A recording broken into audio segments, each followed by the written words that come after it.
This is breaking news. We begin with breaking news out of New York this morning. Multiple gunmen are at large after an overnight mass shooting at a nightclub that left 3 people dead. Hello, I'm Tori King. Now to a developing story out of Desert Hot Springs. 1 person is dead, 2 others injured after a 2-vehicle crash. The wreck happened near Palm Drive and Dillon Road. The Desert Hot Springs chief of police says a car and a motorcycle crashed yesterday morning. You can see the area on your map right here. Changes are coming to public health services in Riverside County. Beginning on May 1st, residents will see new fees for a range of programs.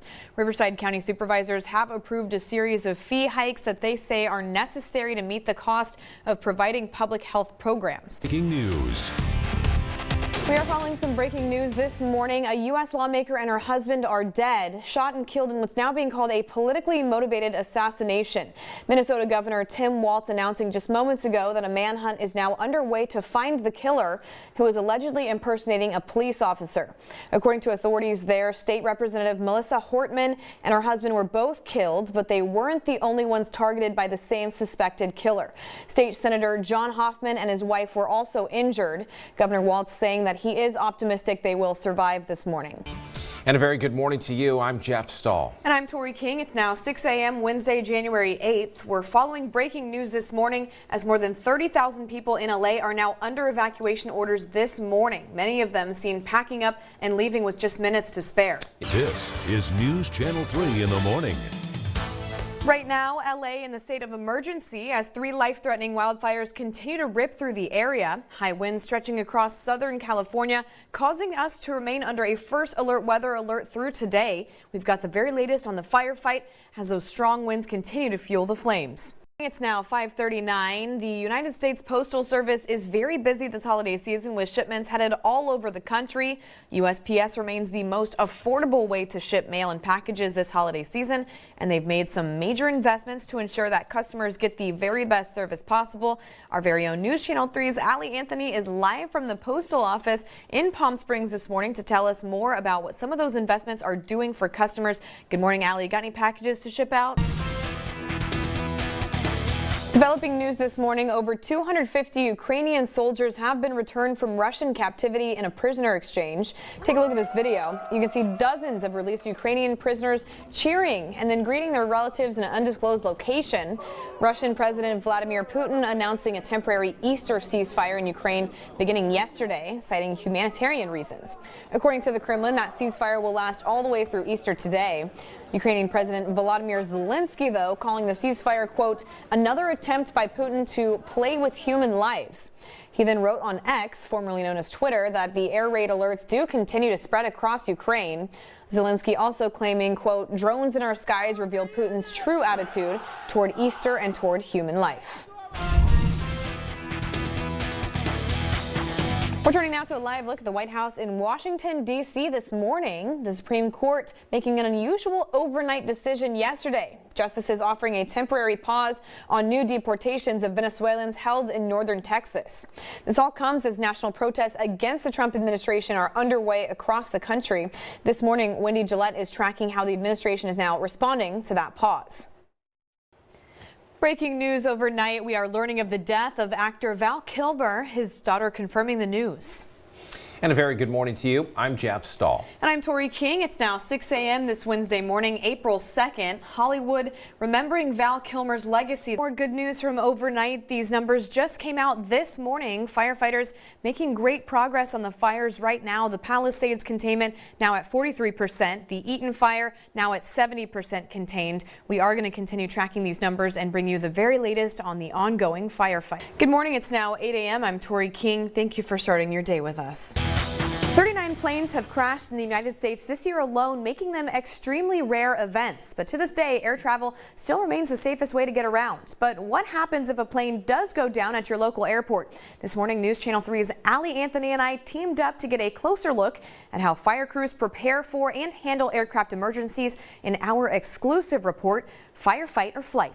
Now to new developments in the search for a baby who is missing. Baby Emmanuel Haro. The San Bernardino County Sheriff's Office is now saying investigators cannot rule out foul play after questioning his parents.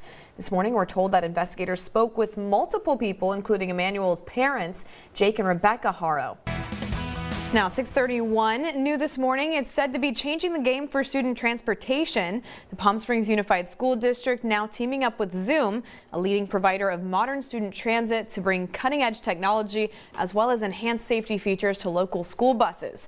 News Channel 3's Allie Anthony is live in Palm Springs with more on this new initiative. And Allie, I see you're on the bus. Catherine Aleman, she announced her campaign officially begins today, and if she wins the Democratic nomination next year, she would face the current incumbent Republican Congressman Ken Calvert, who has held the seat for decades. We turn now to a live look at the White House in Washington, D.C. this morning. A beautiful day there, where President Donald Trump is resting after his first foreign trip to the Middle East. But lawmakers are putting the brakes on some of his key tax and budget proposals. And some business owners love festival season, but others are facing some challenges. One restaurant in downtown Palm Springs says it had hundreds of dollars stolen this past weekend. Peyote Beats is an up-and-coming producer who earned a Grammy for his work on Doechie's Boiled Peanuts. That song, part of the award-winning album Alligator Bites Never Heal, which went on to earn Best Rap Album of the Year.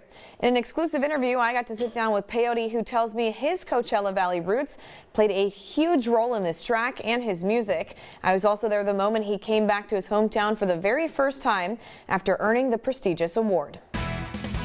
The happiest place on earth is getting a little happier as the Disneyland Resort is kicking off their 70th anniversary. This morning, News Channel 3's Timothy Foster is giving you an inside look at the big celebration. And okay, now I want to know, what did they say? Well, they had a lot to say, of course. It's no secret that fireworks can be harmful to the environment, but the experts did confirm they can also be harmful to wildlife as well. And while fireworks can be fun for us, they're not so much fun for animals. Fireworks, according to those experts there, can cause animals to get scared, to flee, and even to become disoriented.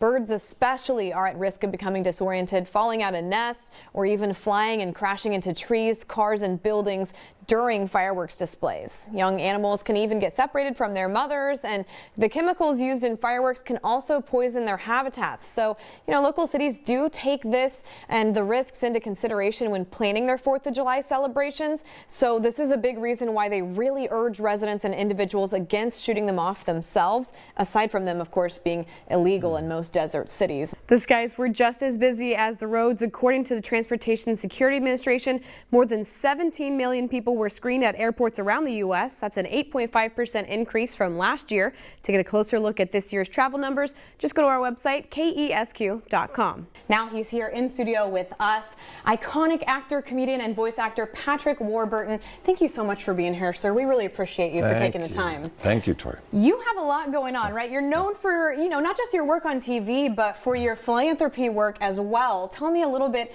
about how you first got into working with St. Jude.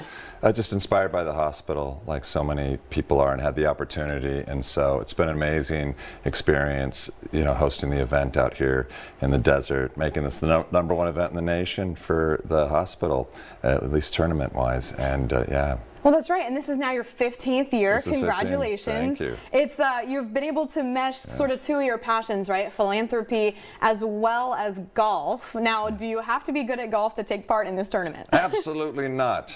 I don't even play in it anymore. What do you think? What do you think it is about this tournament here in the Coachella Valley that draws people back every year? Well, it's perfect.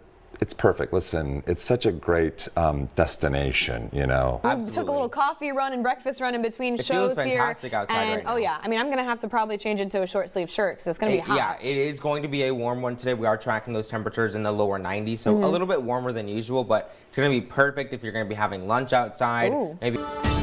Time now is 8:01. We do begin our show with a live look from our Walter Clark I-10 camera. This morning, you can see traffic moving along really steadily this morning. Not too many people out on the roads just yet. It's going to be a great time to get out there and enjoy the weekend before the work week, and a beautiful day outside too. First Alert meteorologist Spencer Blum in studio with a look at your First Alert forecast. Spencer, if you're going out west, I mean, you're going to enjoy some nice weather, but it's been a cooler It's pretty nice days. here too. If you You don't even have to go out there to enjoy Exactly. it. If you like those warmer temperatures, you're in luck. I mean, recently we've had some of that weather that was stifling. 115 plus, it's hard to be outside. This is Sabrina Saffron, Miss California Sweetheart 2025. Thank you so much for being here. We really Absolutely. appreciate you for coming in bright and early. Absolutely. I'm a morning person, so Oh, good. I'm quite happy about it. So you don't miss that hour of sleep that we all did not get last night.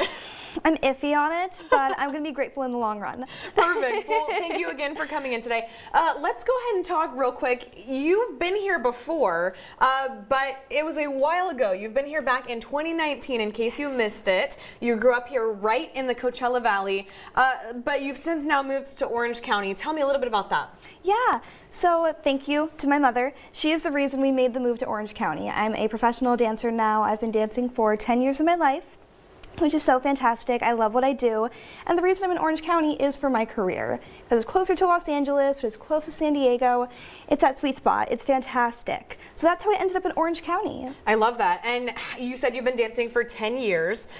So this is really, really extremely serious for you. You don't just dance, you compete, you have pageants, and you're also very involved in philanthropy. What has it been like for you getting into pageants? Question, Cristo, I'm a Latina myself. It's really lovely seeing a Latino, especially specifically Mexican, on such an international television show. What's that been like? And does Danny have a spark back this season? What's the focus for him going to be?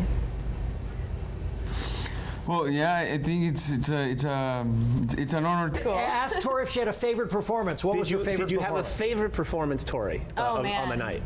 Absolutely. Definitely Lil Nas X and Jack Harlow. Well, look at that. You know, Jack Harlow, a big Survivor fan. So. Oh, I didn't know. Sure. All Jeff I know Probst is gave him, yeah. he gave out a shout out to my university in one of his songs, Boomer Sooner. So. Okay, that's enough of that. Good morning, I'm Tori King. It is now 6 a.m. Thank you for starting your morning with us. Let's go ahead and begin with a live look from our Walter Clark I-10 camera. That's where traffic moving along really steadily right now. There's not too many people out on the roads. Look at that. I don't think I've ever seen the camera this empty before. It's a great time to get out there and enjoy the weekend before this work week. Maybe you want to go to the beach, get out of town for a couple hours. First Alert meteorologist Spencer Blum in with a look at your First Alert forecast. Spencer, if you're heading out west, where are you going? If the roads are wide open. I've never seen it that For empty. a second, I thought it wasn't even live. I thought it was frozen, like not working, because it's never that empty. I So literally looked at it and I'm like, that's not real. Today's, I guess, a great day to get on the road if you wanted to travel, but there's still a lot going on here in the valley. Of course, you have Splash House. There's likely some local farmers markets going on.